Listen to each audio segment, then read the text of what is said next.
Ay, salamat. Diretso na agad ng ating ng Paskong aming buhay. Nandito kami ng lahat ng aming mga Christmas trees at mga decors dito sa Santa Lucia Mall sa Cainta, Rizal. Wala pang syudad at lungsod.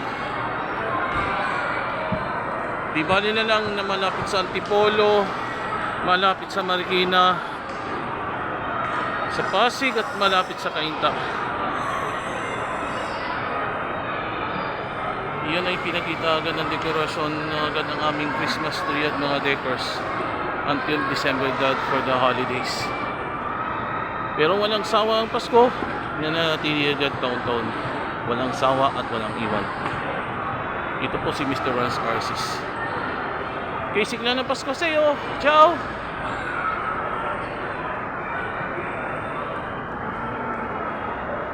Thanks.